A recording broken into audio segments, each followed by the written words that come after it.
I'm Dr. Erica Bove, and welcome to the Love and Science podcast.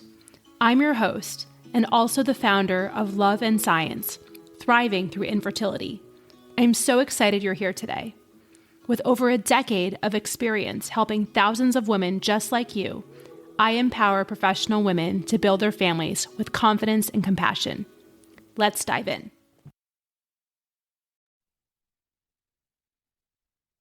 Hello, my loves. We are back to the Love and Science podcast with an amazing, amazing guest today.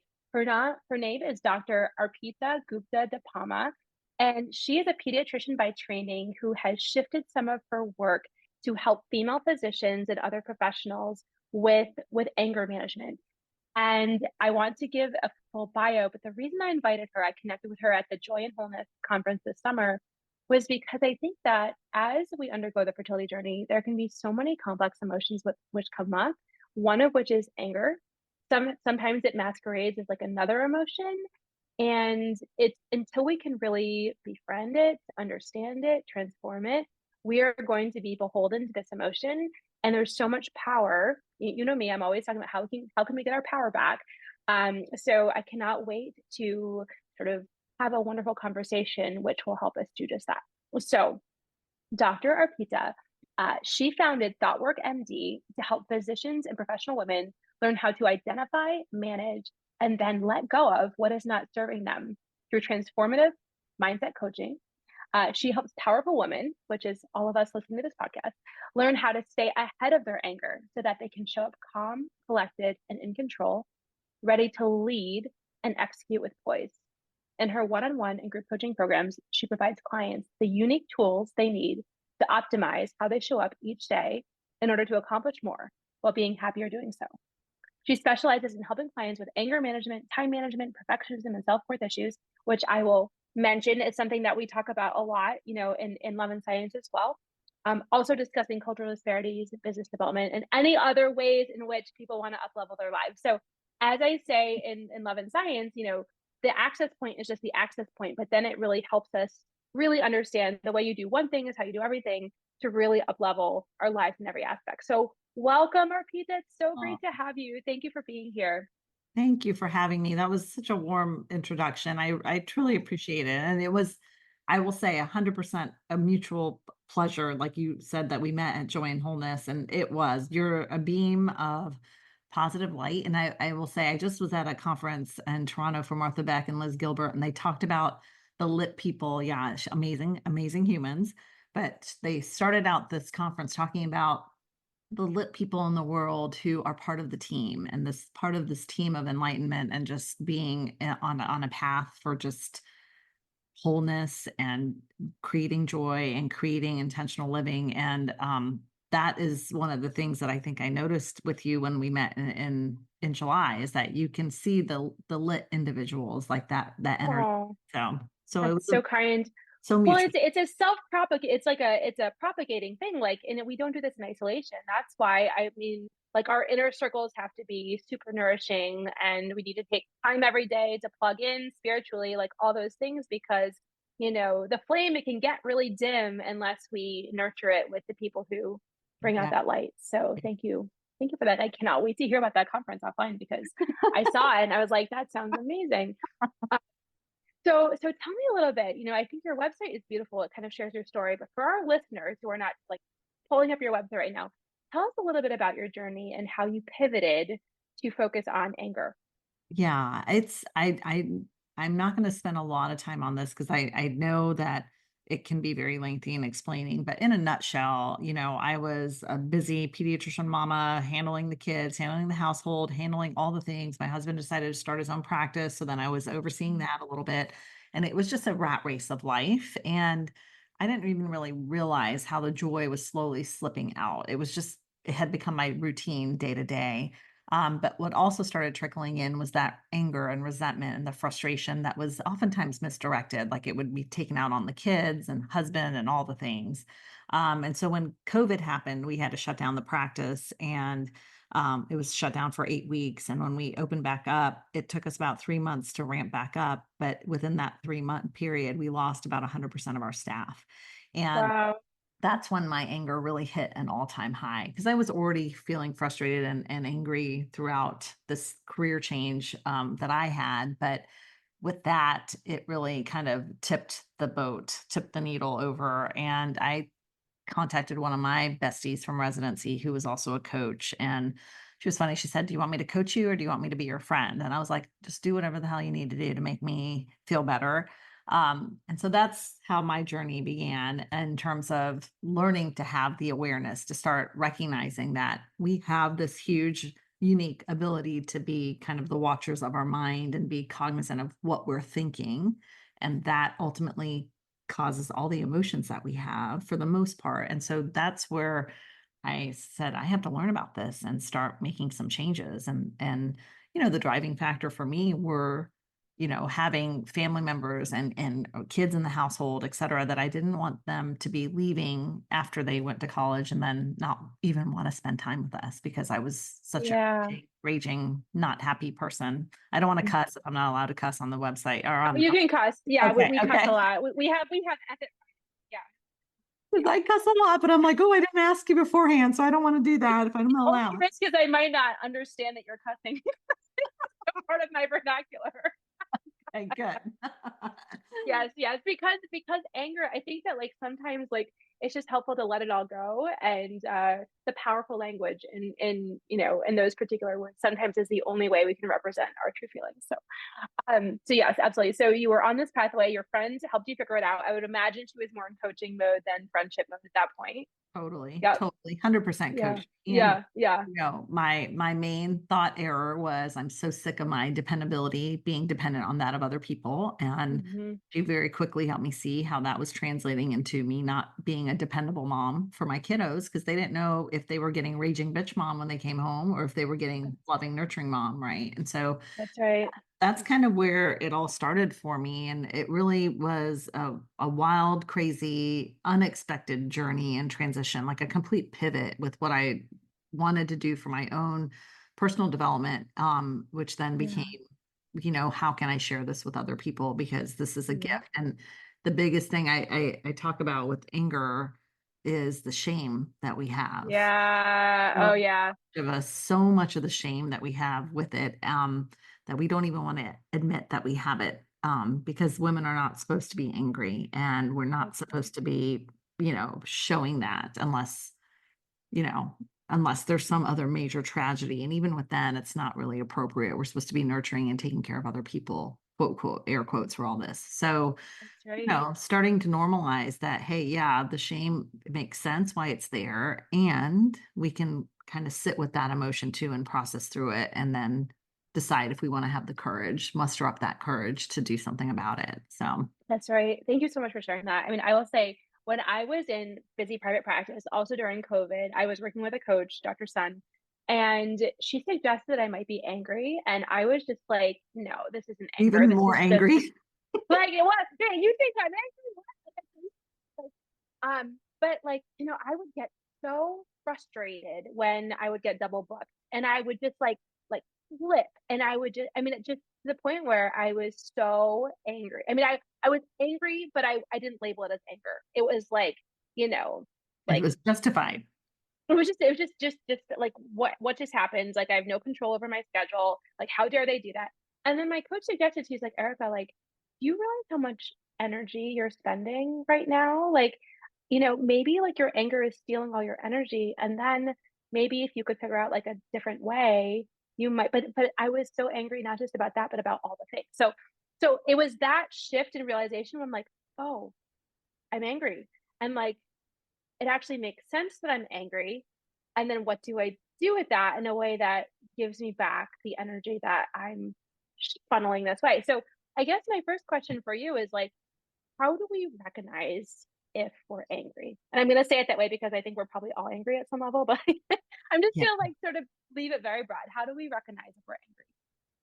And this is a very tricky question because so many people just simply don't have the awareness, right? And so I think one of the best exercises or tools anybody could do with regards to discovering where they're angry is finding a time when they're peaceful, when they're content when they're not really activated with any scenario or situation in the current moment, in the present moment, and maybe reflect back on situations that had set them off. Or maybe if something has happened or you get in an argument with your spouse or somebody else in your world, in your life, after that's kind of passed, giving yourself a moment to reflect. Because I think all of us, when we get angry, it, like you said very astutely, it's an energy drain. It's an energy suck for us. And so after we do that, most often we don't feel great. We feel depleted, we feel emotionally drained, we feel exhausted.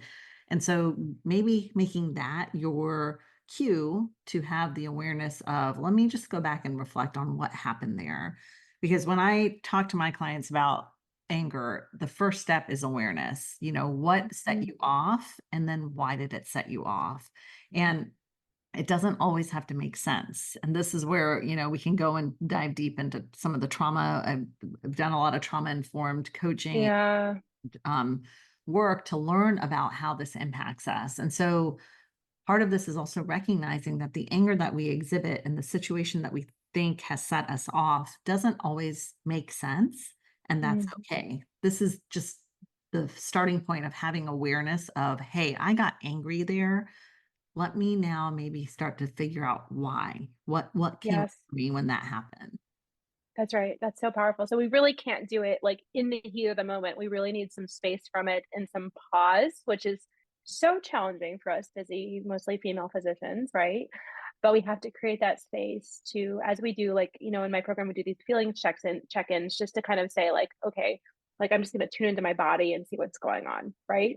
Okay. 100%. So that makes sense. So one sort of theory I have is that sort of a lot of times we feel like this low level irritability and we Mhm, don't know why, but it's like kind of this like almost like as water is about to boil, it's like mhm. this like under the surface. Like, so that's, I will say, in my patients and my clients who are like busy physicians, they're trying to manage the part-time job of infertility treatment. They're disappointing their colleagues by asking for shift. I say that kind of also in air quotes because it's a health Yes. condition. People need to take time Yes. for their health, but it's not accepted really to do this as of yet. And so, it's just like this low level irritability. And then maybe the clinic calls and they can't get them in for an appointment when they need it, or, they can't meet with their REI for like another 3 weeks and they don't know the plan. And it's just like, it just like all comes out. Yes. So tell me sort of like what your thoughts are about that sort of a situation. Like, what is that irritability? Why are we so close to the surface? And like, what can we do about it? Yeah.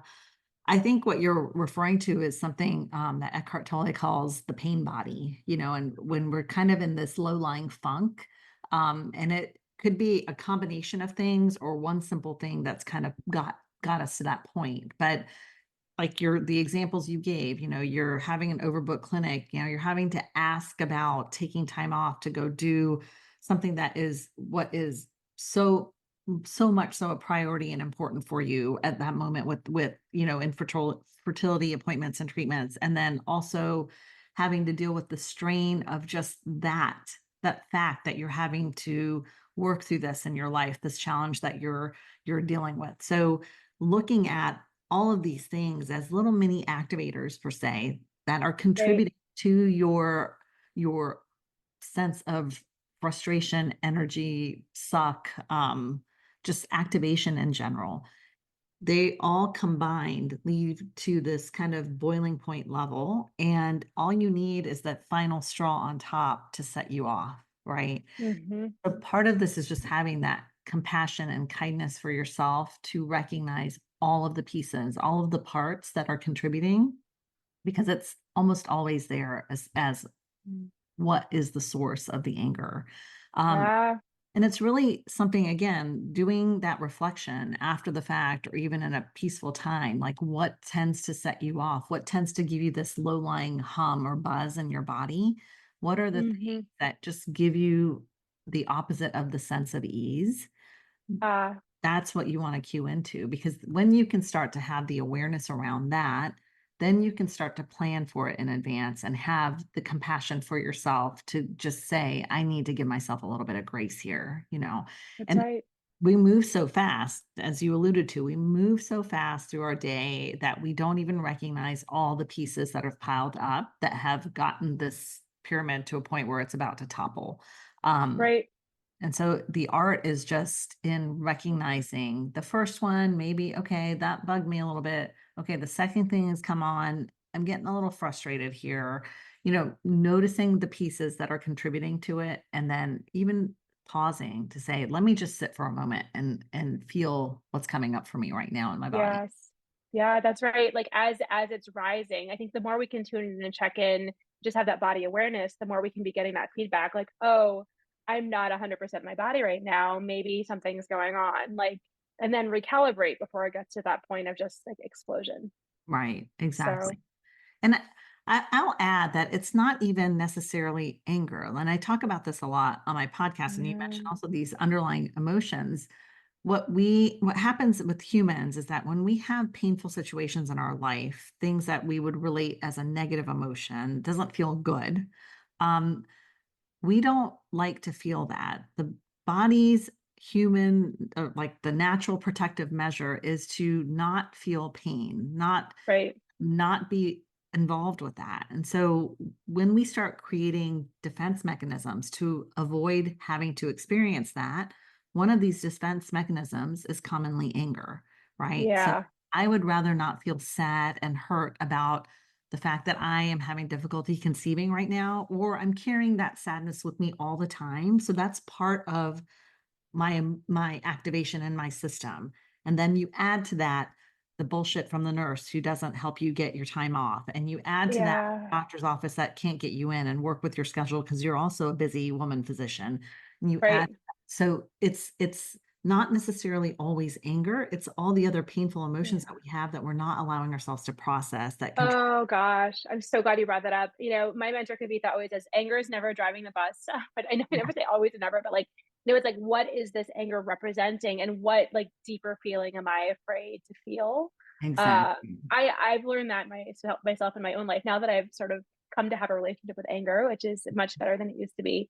It's like, oh, I'm actually really sad, or I'm actually really disappointed, or sometimes it's grief. I mean, it's sometimes it's like really weird emotions, not weird, but like unexpectedly connected emotions where you're like, Yes. oh, that's really resentment, is a form of jealousy, like interesting, Mhm. interesting things that I'm sure you see all the time in your practice and you focus on Totally. this. But it's just, I think the more we can feel the whole range of human emotions and just be like, oh, like sit with shame, like, oh, this is what shame feels like. Okay.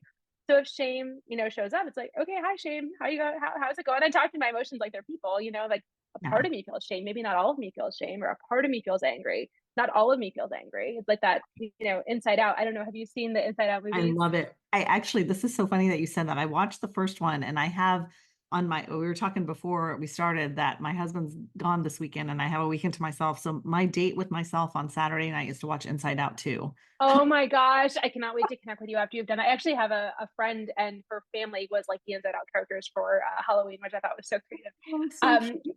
but I think like anxiety is really, and like Mhm. anxiety and anger. I mean, what I will say, and I'm curious about your thoughts about this too. Like a lot of times, what my patients and clients will do, especially my clients, because they're mostly female physicians, is they'll go down the Google rabbit hole, because I think anger is sort of like, it feels like we're in control in a sense. In the Totally. same way that like going down the Google rabbit hole, it's like if I just read one more Yeah. paper on PubMed, but then it's like 2 a.m. and then it's And all you're gone to shit. exhausted and then you're Right, depleted and now you haven't really right. found the answers, or the answers you found aren't the ones you want to hear about. And so it all That's just right. piles right up. That's right. It's So that interesting that sense of you control, go ahead. Go ahead. I was just No, going to ask no, about that. it's a lack of sense of control. Yeah. So we don't Yes. like feeling not having control. And so anger is a way to kind of make us have this false sense of control, false sense of Mhm. power, because we know how it's going to end up. When we're angry and we're pissed off, we kind of know we don't necessarily like it and we might even regret it after the fact, but we have experienced it, and that's why that neural pathway becomes stronger and stronger every time we do it, because we know it becomes predictable. And Right. so that is more comfortable to experience and deal with than shame or sadness or Interesting. grief or anxiety. Um, it's funny because you were mentioning sometimes it's an unusual emotion. One of my biggest biggest underlying emotions for anger is urgency. You know, Wow. this feeling that I have this pressure that things need to get done or I'm behind. I would show up angry instead of feeling that way because I didn't like feeling the pressure. And so it can be so tricky with how it shows Yeah. us. And so this work is really important to just give yourself that space to say, okay, let me reflect and come up with scenarios where I showed up angry and then figure out why. Like if you could remove the anger from the situation in that moment in your mind, what was there instead? What was coming up for you instead? What Yeah. emotion, where did it show up for you in your body? What painful negative emotion can you label there as well? And that's where you kind of start to have a little bit more awareness, like, okay, and you can be more kind and, give yourself grace to allow for that too. Right. Or like anybody in my situation would feel angry right now because, it is unacceptable to wait 6 weeks to talk to my REI. So like just be like, okay, well then what can I do about that? Makes a lot of sense. Um, I have heard it described before that anger is unmet needs, that's one definition of anger. What do you think about that? Do you think that's true? That's one definition? Like, what is anger really? Well, anger, I think, is just one of the emotions that we have in the huge spectrum of life, right? And I think it's completely normal to have this emotion. It's our body's way of alerting us that something is wrong or that we've been violated or one of our core values is not being met if it's not covering up an underlying emotion. So there's so many reasons for anger. Um, I forgot what you said. There was something that you said initially, and I was like, "Oh, I got to speak to that now." And It's okay. this is If our it, if you 50-year-old think of mind it at later, some just like point. pop on up. Just anger being unmet needs and what is Unmet anger? need, yes, the unmet Yeah. need. And so part of what I like to teach my clients is talking about our needs, and if we can get to a point where we are the only ones satisfying and meeting our own needs. Because what happens is when we have expectations of other people to meet our needs, and we Hmm. start to hang our emotions on it, and then they don't meet those expectations, when we get upset or angry about that, we are losing our power, our agency, like you said. Yeah, We're giving our power that to makes total them sense. to control how we're feeling. So I like to flip it and tell clients, what can you do to meet your needs in this scenario? And anything else anybody else does on the outside is just kind of like gravy on top, right? Yeah. Can you be your best friend where you're doing exactly what you need? And that's where we kind of get into, setting boundaries, noticing first, understanding and recognizing what expectations we have of others and ourselves, and deciding if they're truly kind and serving us, and then Right. creating boundaries around that so that we are number one, our own advocate first. Right. That makes total sense. Yeah. Yeah, I think it's so tricky. I mean, I think that when I think about unmet needs, like, and I'm talking about, the fertility journey specifically, I think, well, having a baby, that is external. Like, we actually do not have control over that. So when I ask my clients, like, what do you need? But it has to be an internal need, not an external need. Like, it's usually something like, I need to be seen. I Mhm. need to be heard. I need to be validated. And to your point, like we actually have to see ourselves. Like for years I was like, see me, don't you see me? Like, but then I Yeah. realized it was because I didn't see myself that I was reflecting that to the outside world. And so I think that when we ask ourselves what we actually need, it's usually those deeper needs that we have to meet and then work towards those externals because those can never be in the model, so to speak, to talk about the model. Right. It Exactly. always has to be like the internal locus of control. 100%. And Yeah. even then, like once you've done that work, for me, like I have a scenario in my life that just constantly keeps popping up, no matter how much work I've done on it. It's something that's underlying and yeah. And so for me, I've now realized that it dates back to like a little trauma that I had in childhood, right? And Yeah. so what I would say is for people that are recognizing that they have these needs that are not met, is there a way that you can meet those needs for yourself? And then the next step is, why do you feel like you need the external validation of meeting that need by other people? Because what are you making that necessarily mean for you? And then Right. and with that, with kindness and compassion, is there a way you can do it? Like, I get it, Right. it's something that you need. You need to be seen or heard by this friend who has multiple children and just does not seem to get it, right? And you need to be seen and heard by the clinic that is not able to really address your emotional, needs in that time. How can you show up in a way that is more conducive to you getting those needs met? And I'm saying that with a grain of salt because I it still is secondary to you first meeting the needs that you of yourself for yourself first. Right. Right. So, and that's where kind of maybe doing a little bit of the deeper work into why do I feel so strongly that I need to have this from other people, that will hopefully get you to a place where you can start to recognize what's going on as well. That's right. And like you said, I mean, that's when you can actually like try to meet your own needs first and then set boundaries for those people who are not going to ever see you or are going to be trigger sources, especially around the Mhm. holidays as they're coming up, Yes. just thinking about like how can I take like radically good self-care of myself and then meet those Right. needs. And we can ask people for certain things, if we have a negative healthcare experience, I think it's really important to bring those things up. But sort of that trust that like, okay, I know this is an uncertain time. How can I navigate my emotions with this uncertainty? That's like the secret sauce. That's like if we can figure that piece out, that's Yeah. I mean, then I would be out of a job Oh yeah, no, totally. because I that hear you. nobody would need those services, so it's like, how can we get thought of like, especially when things are uncertain, and especially when the stakes are so high as like wanting to have a child or build a family, those are some very strong desires. How can we regulate ourselves? Anger being one of the many emotions, like Yeah. along that path. And I mean, there's no sort of simple answer, but I think it is doing the work in the context of uncertainty, recognizing what emotions are coming up and processing those and doing what we Awesome. can. What Yeah. do you think about that? I think it's interesting that you bring up the holidays because I always love talking about the holidays and the interactions with all the people that we have in our lives because I think we oftentimes might recognize that some of them are just obligatory and it's not people who we genuinely want to spend time with. And so Right, I want to give you permission to just say, you know what? I don't need to do this. Like, I am going right, to experience the joy of missing out here and really take care of myself because this is what I need.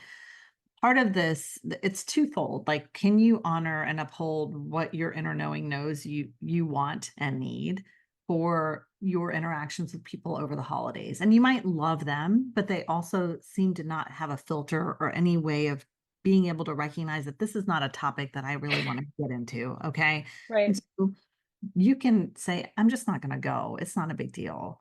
Or I'm going to go and I'm going to do my best to make sure that I am spending most of my time not with that person.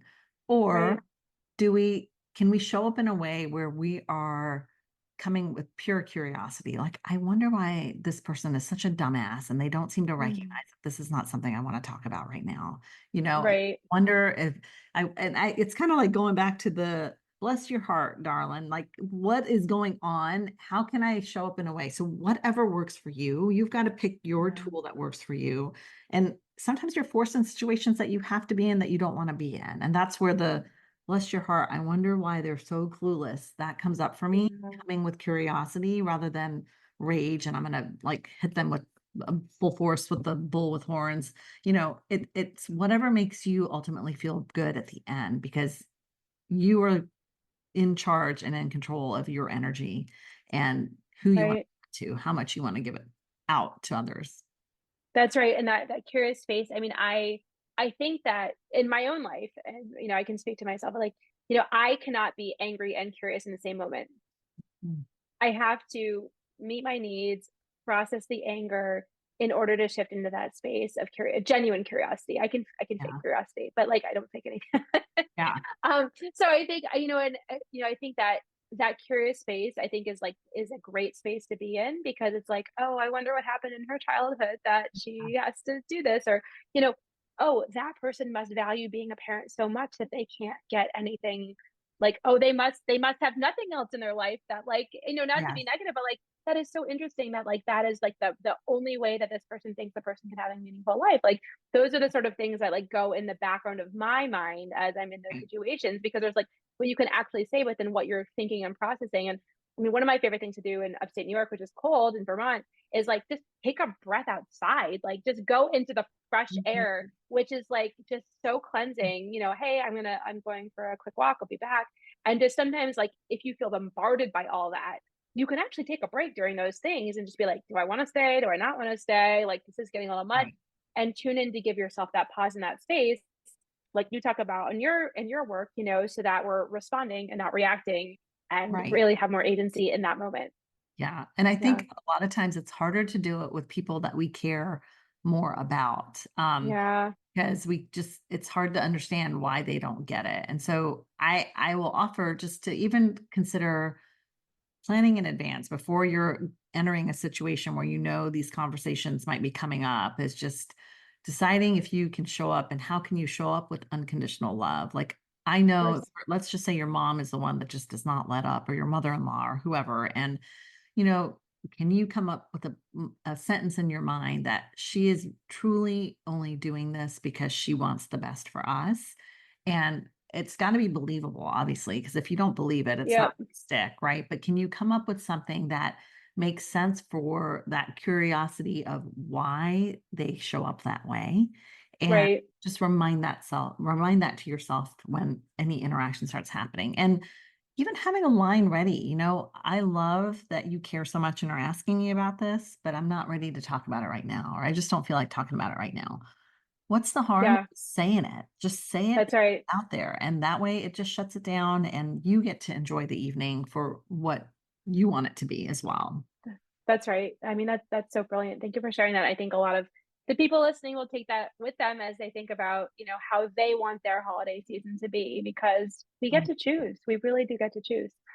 One other question I had for you was just this question of how we can have a healthy relationship with anger. Like, I know that's like you have a whole course on it, and so it's not like an easy thing, but what are your thoughts on how we can acknowledge the anger, have the awareness of it, and then have a healthy relationship?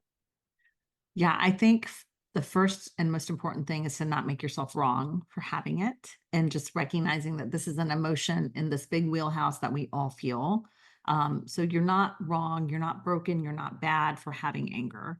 Um, that's probably the most important step, because if you don't allow yourself to have that vulnerability to acknowledge that, you won't have that vulnerability to be able to start making some changes. So Right. giving yourself grace and love and compassion for knowing that you're normal, you're human, um, is the first step. And then from there, really the very, very next step is starting to build the awareness around when it comes up for you, what is activating for you, what specific scenarios tend to set you off so that you can plan for it the next time it happens, right? So if we're prepared and we know that every time we go to this office or this clinic and we speak to this nurse that she tends to activate us, is there a way you can set it up so you don't have to speak to that person? You know, so, Right.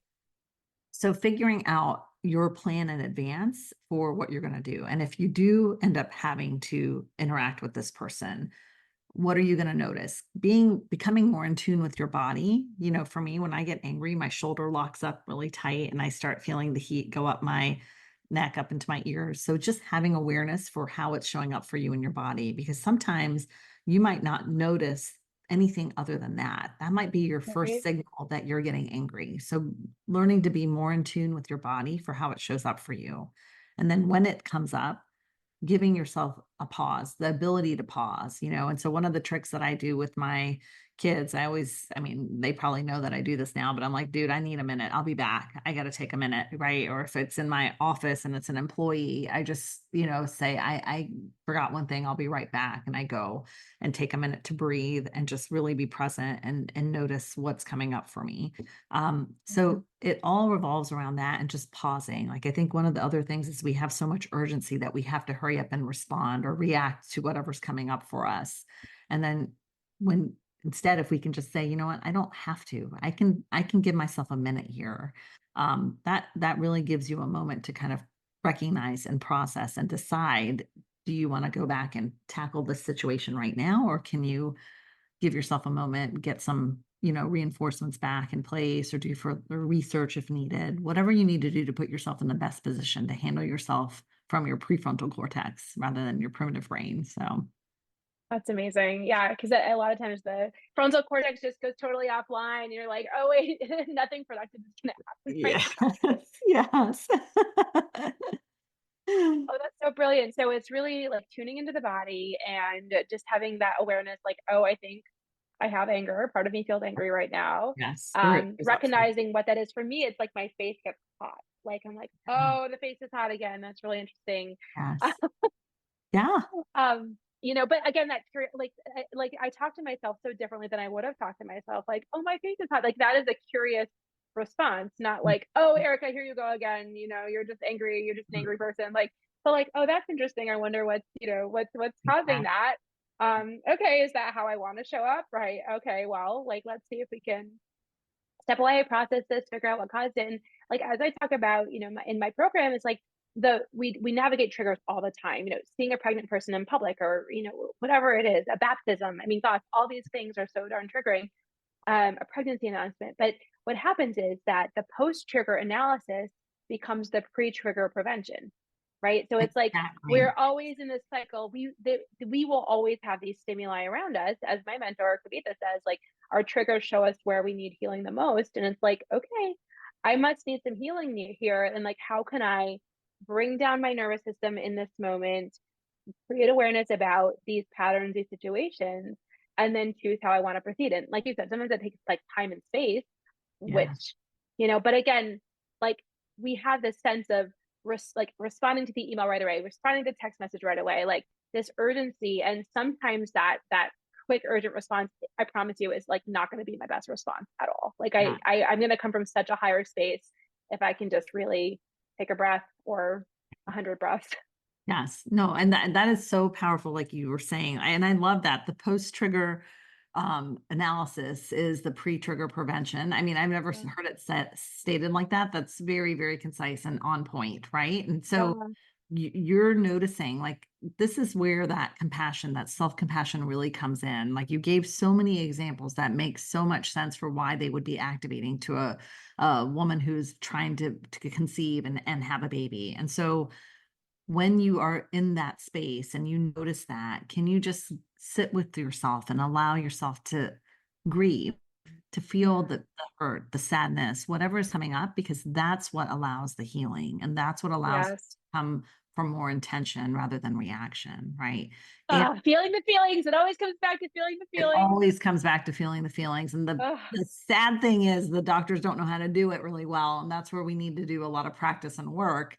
But I will also add that when we show up with the reaction rather than the response, it's super important to not, again, judge, blame, make us ourselves wrong, right? Because this 100%. this is where I like to look at it as an opportunity for further growth. Like, That's okay, right. I showed up like a raging wench that day, and let me kind of now dive into why, like what happened, Right. because it makes sense. It makes sense. It's always going to make sense. We just have to figure out what makes sense about it. That's so brilliant, my friend. Oh my goodness. And so, I sort of ingest that it always comes back to feelings, which it does. But I also think it always comes back to self compassion, which I think is a thread through both of our work. Like, I don't really think we can heal and show up every day grounded, authentic, present, Yeah. lit, whatever the word is. Like, I Yes. don't think we can live this life without self-compassion. And like as doctors, we're not taught how to feel feelings. We're not taught how to have self-compassion for ourselves. And I think this is why we need physician coaches to be able to say, like, we are doing the work. It's not like I've done the work, tech, done. It's like Mm-mm. we walk this walk every single day. We are accountable to each other, and we will show you the way of how you can live a richer life, you Yes. know.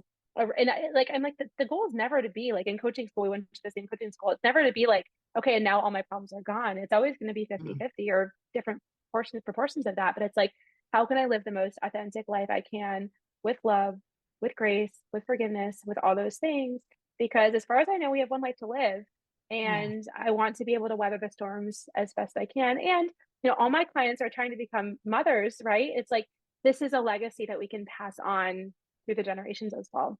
Yes, Yeah. that's huge for sure. Like noticing the change when we can pass this on and teach our world around us about these tools that we can utilize. This is super, super powerful and impactful. And it is. It's just how you want to show up. It's not a one and done that you learn the tools and you're done. It's a constant evolution. To this day, I still have a coach. I've started 4 years Me ago, and I too. probably will Yeah. always have one, right? Because there's always something to work on. And that's just kind of like the gift that I'm giving to myself so that I have the support I need to be able to recognize that when I Yeah, can't. same, same. I always say I drank the coaching Kool-Aid because it Yeah. works, so in solidarity, my friend. Yes. So this has been such an amazing conversation. I just like my audience is gonna get so much out of understanding how to recognize anger, how to process anger, how to, sort of get beyond whatever it's trying to limit in us.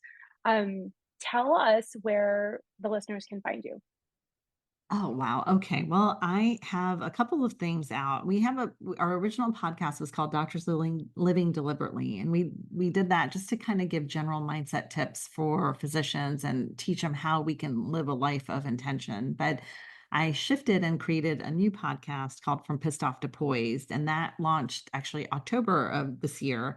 And I'm super excited about it because I really just wanted to teach people about the anger, the emotion of anger, how it shows up for us, and how we can be more responsive rather than reactionary with it, quite frankly. So, put a lot of my heart and soul in there. I've brought some of my mentors who taught me what I know about trauma as well as processing emotions, and really want to give this gift to people just to use because there is so much shame around it that people aren't willing to reach out for help. So this is a way to kind of do it privately if you want to learn about some of the tips and tools. And That's so amazing. yes, that's that. And if anybody wants to learn more specifically about me or my programs or working more with anger, they can reach me at www.thoughtworkmd.com. That's my website, and I'm on all the socials. Same tagline. You can find me there. And I will say, like, I was looking at your website in preparation to talk with you today. It's a website where you don't just go and sort of get the sort of nuts and bolts, but like I learned some things from reading your website and like Oh, reading the content of your anger, course. I'm like, I want to take this course now. Like, it's such a rich website. So if anything else, just go to the no. website, see what she's offering, because I think the frameworks can really up level. Just, when we realize like if anger steals joy, and one of my goals in life is to live a life of joy. Like, I don't want like a leak in my boat. Like, I like I want all the joy as much as possible and to live as free as possible, right? Because I think anger, if we don't have the right relationship with anger, it can keep us in prison, right? Mhm. Yeah. But I truly believe I'm on this earth. And one of the reasons is to help set myself free and to help set other people free. And I truly believe that what you're doing is the pathway to freedom. Yes, So same thank thing. you I'm for gonna that. send that right back at you with all the Thank things you. that you're doing and all the people that you're helping who are really struggling with some of the challenges. It is a gift that they get to work with you. So Thank you. 100%. Thank you. And we will continue collaborating Yes. and healing ourselves and healing the world. So thank you, Dr. Arpita. It's been such a pleasure to have you. And I can't wait for the listeners to hear this episode. Okay. Thank Talk to you you. soon. I appreciate it. Bye. You're welcome. Bye. Thank you for listening to the Love and Science podcast. I'm so glad you joined us today. If you found this conversation valuable, if you could please rate, review, and share this podcast with your trusted people, it would mean so much to me. If you want more tools to help you navigate the fertility journey, please book a discovery call with me today. The link is in the show notes. Please do not let infertility have the final word. I'm here to take the burden from you so that you can achieve your goal of building your family. In gratitude, this is Dr. Erica Bove. I'm rooting for you always.